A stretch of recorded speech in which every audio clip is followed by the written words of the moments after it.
Bugün Çislağa 2022 yıl 7. ayının 15. günü vatandaş.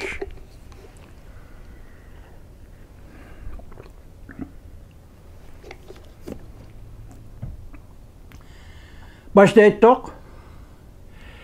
Halkılığı devir ve bu devirge yetip gelişken başlanğan jarayan hem de sizlerle uçuruşup, görüşüp geldik vatandaşlar. Bu halkılığı devir dep nemege asaslanıp aytamiz. 13. gün, 14. günü Amerika Qo'shma Shtatlarının Davlat Majlisi Jim McCaul, Michael McCaul, biri Demokratlar Partisi mensubi, biri Cumhuriyetçiler Partisi mensubi Avam Palatasının a'zosi. Ben tünügün dedim vatandaşlar söz ibarlarga diqqat qiling. O'xshamayotdi. Tibet to'g'risida burun tayyorlig'i va e'lon qilgan yoki ma'qullig'i yoki o'tirib qo'ygan qonun loyihani jumlasiga o'xshamayotdi dedim vatandoshim. Bugun mana isbotlandi. Men mishali bir savol qo'yay. Reis Xi Jinping birinchi kun 7. ayning 1-kuni Shanghai, Hong Kongda. Mushu oraliqda bevosita aeroplan bilan Urumchiga kelib 14 kun xizmat o'rinlashtirdi. Nima xizmat? Xizmatlarni tekshirdi. Nima xizmat? Yanalar siyosatlarini takrorladi deyli. Qayta uni uzundu qilib o'rgatdi deyli.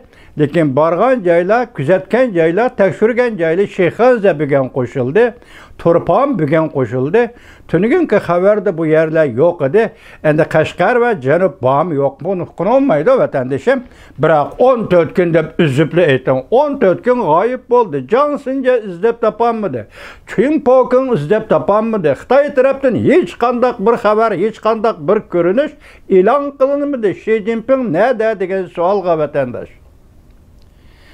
Demek siz bugün Uyg'uriston yoki mustamlika Uyg'uristonga berib 14 kun faoliyat qildingiz. Zada nima ish qildingiz?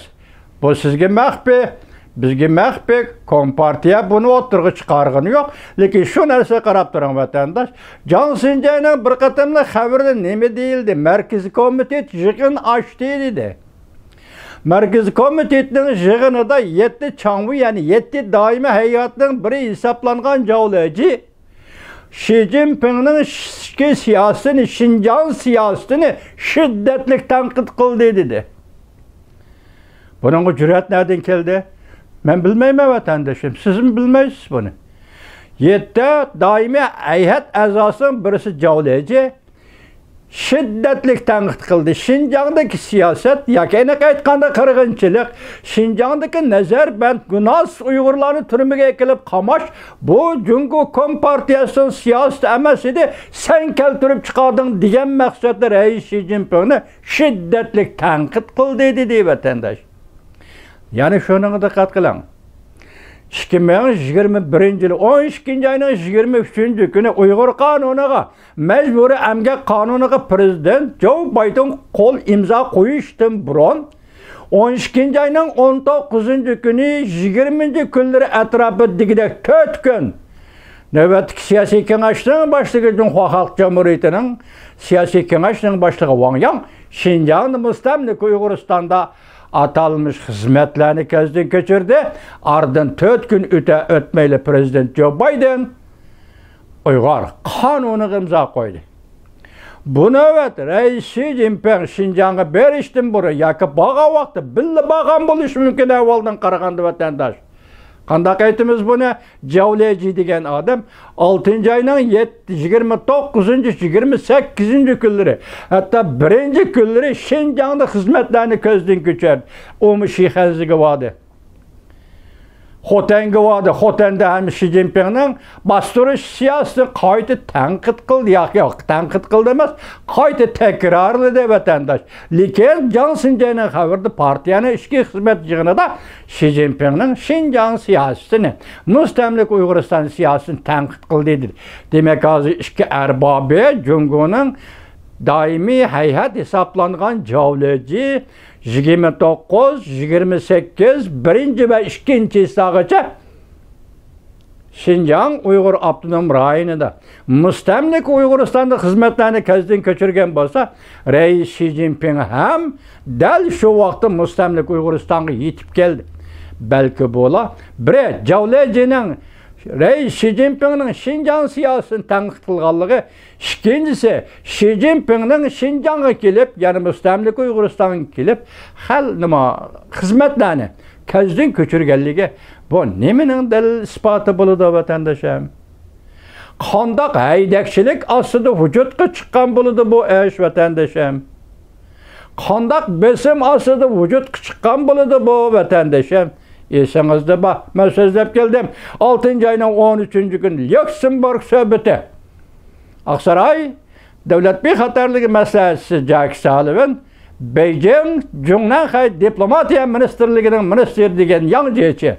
Lüksemburg söhbeti. 6. ayının 14. günü iki emeldar. Her birisi Uyguristan'a münasebetlik desiniz buldu. Meseleyi için Mavin Tashqi ishlar ministerligi Rossiyaga taba, Rosperes, Rossiya xizmatini ishlaydigan Jungoning davlat huquqi doirasida Rossiyaning xizmatini ishlaydigan Tashqi ishlar ministerligining muavin ministerining huquq darajasini tushirib Uyg'urga munosabatlik da'vasi bo'ldi. İkincisi sobiq sekretar Chen Chuangoning vazifasini tushirib o'tdi. Yezigilik grup başlık kılıp koydum. Ben dedim, şınsı saylayın vakti can deşi yezigilik nazaretinin nazire kılıp koygandak bir işki bu vatandaş dedim. Bulanı düşedi. Her işkilisi mesela Rusya tarafı münasebetlik boğallık için Leyuçing'nin amelini elip taşlaşıya tüven çeki düşürüp koyuş. Çinçvengo'nun amelini dercime tüvengi düşürüp koyuş. Bu yada Uygur diyen bir meselini gevdilendirdi deyip ketiverin vatandaşa. Şunak mı? Halkara vaziyet, halkara besim bu şekilde. Endikileyle. Endonezya'nın Bali arılı. Bali dağıdı neymiş oldu. Süretlerini körünladı. Ben asasını ve paketlerini silah yollap verdim vatandaşa. Belki körgenler bağda Uygur'un arası da. Mesela Sergey Lavrov. Tünüge onu vezirli prezident dep saptırma geçiriyorlar. Tashqi ishlar ministeri Rusya Federasyası'na. Anadaki Wang Yi minister Cumhuriyet Halk Cumhuriyeti Tashqi ishlar ministerligining ministeri. İkisinden elpazı görünüşünü görüp bu ikisinin oturması boğaz sözde kim bilirdi? Hava uçup çıkan halettim siz biz anlayamayız. Ulan da radyo kabul kılamaydı ulanın sözlerini. Nimiş ki ciddileşti bu işkeyler? Diplomatlar, iki devletin, iki çoğun devletin diplomatları aşı sorundu şundak ciddileşiş gerek mi diye vatandaş? Tertip, diplomatiya tertibi, diplomatiya ahlaki, yaki Rus-Jungo münasebetinin hazırki yaxşı devri. Meyler Reis Xi Jinping desin, meyli Prezident Vladimir Putin desin, moşundak yaxşı devirde turuvatkanda bu iki diplomat nimişki mındak ciddileşti, nimişki hazırlı cidel kılıdığandak bir ahvalı kırıp kaldı. Bulanın sebebi deme vatandaşı. Bunun sebebi moşudu deple eğitpreyil desek bizden depterimizde onun paketi yok vatandaşı. Lekin buluvatkan işler qarap bakın. Hazır halkara cemiyetlik elinip kilovatkan meseleler qaysı meseleydi? Şangang meselesi, Hong Kong meselesiydi. Tayvan meselesi hazır uruş devri kırdıgandek turdu dedik. Hazır maqullagan qanun layığı qaran devlet meclisi öttü, hesapta öttü. Bu qanun layığının mavzusu nima? 2023 yıllık devlet müdafiyesiga hukuk beriş qanun layığı. Tügüdü, öttü, maqulluqda öttü. Hem de Cumhuriyet Kompartiyası bununla qandaq taqabul turuşu mümkün. Çanlıq bağlı kanı. Onundan başka ne usulü var taqabul turalaydıgan. Hiç qanda usul yok. Demek bir qarab turan ameldarlarının bardı kelde qilishi ruxsat. Tayvan, Amerika. Onundan keyin eng muhimi qo'rqinchli yana harbiy manevr, ikki xil harbiy manevr. Biri Amerika armiyasi bilan Tayvan armiyasi aralashib harbiy manevr qilish ruxsat. Yani bir 2024 yılı ötküzülüdüğün 27 devlet. Bu kadar Tayvan katnasa 28 devlet katnışıdığın Tinch Okyan harbiy manevri katnışıqı ruxsat. Nime deyseniz vatandaşlar?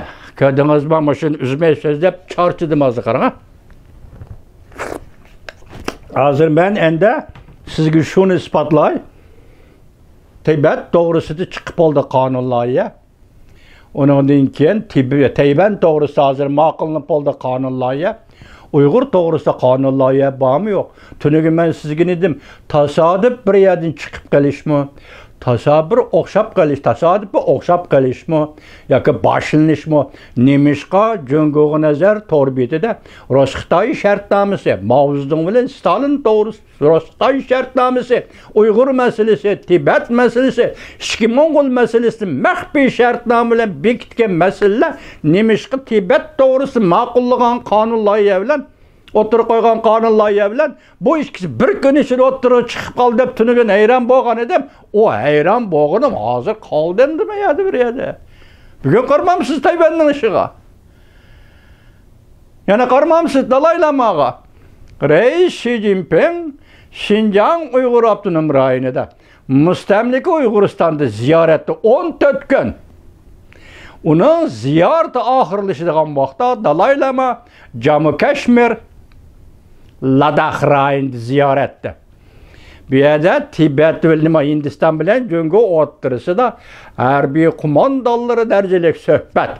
Hukumatdan qolsa ikkinchi suhbat desangiz bo'ldi, suhbat o'tkazildi. Bu suhbatda Hindiston Tibet masalasi kart qilib o'ynaydi deb shumi? Gap shundaqli bo'lam, shuninglar tuganda ma'qul. Ma birinchi muhokama tugunjuma, ikkinchisini boshlaymiz.